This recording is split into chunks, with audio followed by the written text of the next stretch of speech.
Hello guys, welcome back to my channel and welcome back to another Makeup and Bed movie. So this week we are continuing the After series. Last week we talked about After We Collided. I have a lot of thoughts about that movie. If you haven't seen that video, it'll be linked up below. But now we're going to talk about the third movie and quite possibly the worst movie in the series so far. We're going to talk about After We Fell. Oh, also today's going to be just like a little different because I already kind of have some makeup on, and I don't have like makeup remover. Like I have the heavy duty stuff you take off at night, and I don't want to use that in the middle of the day. So we're just gonna kind of build on what I have on my face right now for the sake of this video. So yeah, After We Fell, the third book and the third movie in this series based off a Wattpad fan fiction. I talked enough in the last video about how I feel about Wattpad fanfictions, and I actually got a comment. I just want to say something because I got a comment that was like, wow, you really hate fanfictions. And it's not that I hate fanfictions. I love fanfiction. I grew up reading fanfiction. I was reading fanfiction till 4 in the morning as a teenager. I still read fanfiction. But I feel like this movie gives fanfiction a bad name and it gives it a bad rep. I don't know what I'm doing. I'm just gonna kind of play with some color, so we'll see. Anyway, let's just get into it. There's not really a whole lot to talk about in this god-awful movie. So the movie opens with a flashback to Tessa's mother throwing her dad out because he was an alcoholic and he lost his job. Oh, quick side note, half of the movie's been recasted. Like half of the cast has been recasted, and it's kind of funny. Landon was recasted, Landon's mom was recasted. She's been a different woman in all 3 of these movies. She's constantly recasted. Kimberly and Vance were recasted, and then Tessa's mom and dad were recasted. Mind you, we only met Tessa's dad at the end of the second movie, but that's definitely a different man than who they had in that last movie. And I just think it's funny, like, did all the actors no longer want to tie themselves to this thing? But yeah, it's kind of weird. I've never seen a movie go through such a huge recasting issue and just go with it. Like, I feel like movies typically don't do, like, if they can't have those people, they'll push the movie back. And also, like, did you not have these people sign a contract for the sequels? I could just, I just got some questions. I just have some questions. So we come back to present day, and Tessa and Hardin are sitting with Tessa's dad, and he's kind of like, yeah, I always tried to reach out to you. I sent you gifts and stuff, but I guess your mom never told you. The dad's subplot is really kind of stupid, so I'm gonna breeze through it for the most part. Not that there's much to talk about to breeze through, but that's the biggest issue with this movie. Another side note. That's the biggest issue with this movie. Like in the last movie, I talked about how like it was just a collection of scenes so that they could have sex. And like, while that's not a making for a good movie or a good book, at least there's something kind of rolling along. Like, we want these characters to have sex. Okay, this movie is just a collection of scenes. That's it. I can't even, there's no plot. It's like they made a bunch of scenes purely for the drama of it, but there's literally no plot holding it together. And there's no like essential issue that they're fighting either, besides the move thing. I guess that's the biggest issue of the movie, but like they don't even handle it like it's a real issue. Anyway, I've jumped ahead of myself, but there's no plot to this movie. It's literally just a collection of scenes. That's it. I don't know. Tessa offers to let her father stay with them, just so he's not on the street, but Hardin doesn't trust the dad, so he tries to offer him money to leave, which the dad does not take. Tessa and Hardin get into their first fight about the move to Seattle because Hardin have been hoping that they would move to London together after they graduated, and as Tessa so rightfully points out, when was he gonna discuss this with her? Like, why are you mad at her for not going along with plans that you had in your head and didn't bother to share with her? They get into another fight about the Seattle thing, like a day or so later. And again, nothing is resolved because they don't communicate with each other. They just like say things. So I believe that it's during this fight that Tessa brings up the fact that she found out that Vance offered Hardin a job and he turned it down. And so one of the things that Hardin was saying, like, I don't want to move to Seattle, is that there's nothing there. And Tessa's like, somebody literally offered you a job and you turned it down. So why do you keep saying that there's nothing there? Like, you had an opportunity there. And he doesn't really explain why he doesn't want it and that he's not going to take it. It's just brought up. And Tessa's better than me because I've been like, no, we finna sit here all night until you tell me why you turned the job down. Like, it seems like to me, you're intentionally trying to make this relationship harder. What do I know though? What do I know? So Tessa and Hardin take a trip up with Hardin's family to their lake house, and we have another dumb scene. They have another fight about the Seattle thing, no resolve. They just bring it up to fight about it. And then there's this scene where they're at the restaurant and some girl comes up to Hardin, and it's Hardin's old friend, Lily or something, right?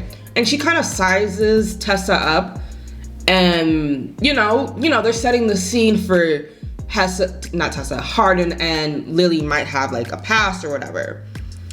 So that's going on. Tessa's feeling jealous. She goes to the table to sit because Hardin's like, oh, hold on, I'm gonna go talk to her. Cool, whatever. The waiter comes up and Tessa is flirting with the waiter. That's what it says in the plot synopsis that I read, but it doesn't give flirting. She's literally just asking the guy a question. If anything, the waiter might be flirting with her, but she's literally just asking a question. And when Hardin comes over and sees this, he gets all angry because he has freaking anger issues. And then that's it. I mean, the waiter's kind of brought up again later, but it's dumb. I'm not gonna talk about it anymore. And the girl that Hardin was talking to ended up being gay anyway, so like I said, just like a quick, they just needed some drama for a few minutes. Tessa ends up staying with Vance and Kimberly at their place in Seattle just so she can take the time to like really look for an apartment and not have to look online, make a decision online and all that. Here's another nitpicky thing. What does Tessa do? Because like they keep talking about how she got this great promotion and everything, but like what does she do? Is she an editor? What does she do exactly? And why did she get this promotion if all she did was read books that she thought Vance should take the chance to read? You see what I'm saying? Like, can we maybe just talk about it? I don't know, like I would like to know what she does for this big fancy promotion that we can't stop talking about that required a move to a different city. Tessa and Hardin actually end up stop talking for a bit after the move. Hardin finds Tessa's journal, and in it he reads about like basically all the pain that their relationship has cost her. So he takes up boxing as a way to get rid of his anger issues, which is like the first good thing that's happened in all of these movies. Love that for him. Love the growth. Hardin has a nightmare of Tessa cheating on him, so he goes up to surprise her. And their romance is kind of rekindled, I guess. And I don't feel like they talked again in this scene, and that's something I brought up in the last video, is like, they'll break up and stop talking, and when they come back together, they don't really have a conversation about why they broke up, so, you know, maybe going forward, they can stay together. No, it's just like a,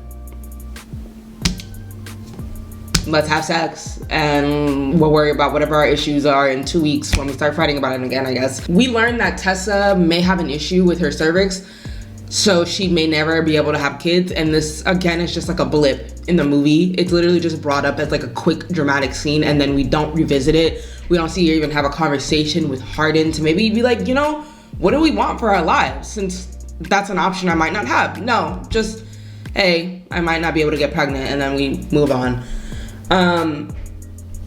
And then so Hardin's mother is getting married, and at first Hardin didn't want to go because he didn't want to bring Tessa into like his old life or whatever, but then he eventually agrees to go. And the night before the wedding, Hardin catches his mom sleeping with Vance in the kitchen, and he's angry, you know, he's pissed off.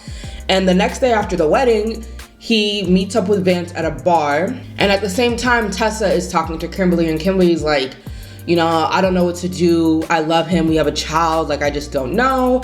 And besides, the thing is, like, it's really complicated between Vance and Hardin's mother. This is where the two characters learn simultaneously that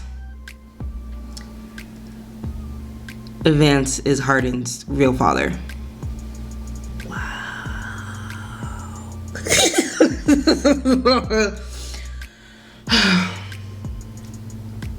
Okay.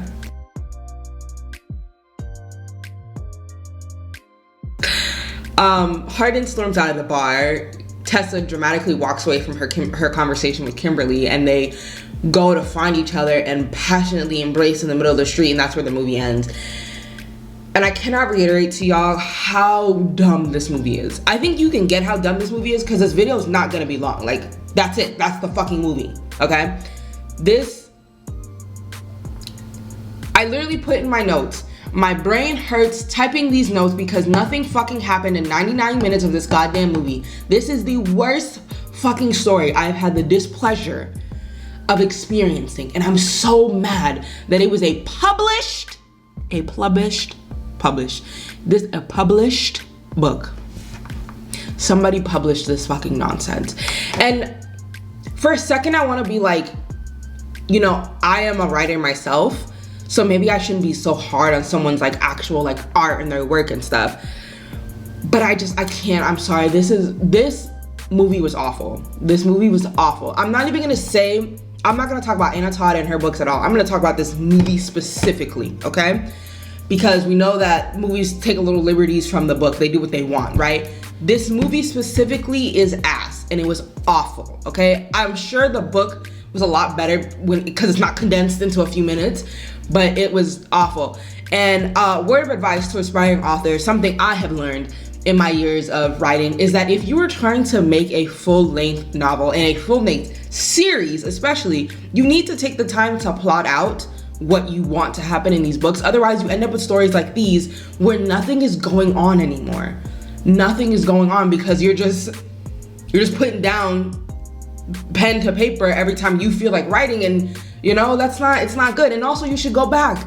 When you're writing something, every once in a while you should go back and read what you wrote before so that you can make sure that you're staying concise and clear and there's a fucking plot. I think there's only one more movie after this. It's slated to come out this year or next year, I think, and I hope it's over. Like, I think there's like 5 or 6 books, but I can't do another 3 movies. I'm not gonna lie, I can't. It physically pained me to get through this one. I didn't even watch it the second time. I literally just looked up synopsises and compiled my notes from from those in my memory, because you just gotta watch it. You just gotta watch it yourself, I guess, at this point to understand what I'm talking about. But anyway, that is it for this video, you guys. I hope you guys enjoyed. Let me know your thoughts on the After movies down below in the comments. Let me know if I'm being too harsh. I feel like I'm being too harsh, but like, it is awful. I feel like this movie really solidified it for me. And again, I'm only talking about the movie and not the book. The movie is awful. But yeah, if you guys like this video, be sure to give the video a thumbs up and subscribe if you haven't already. And I'll see you guys next week. Bye.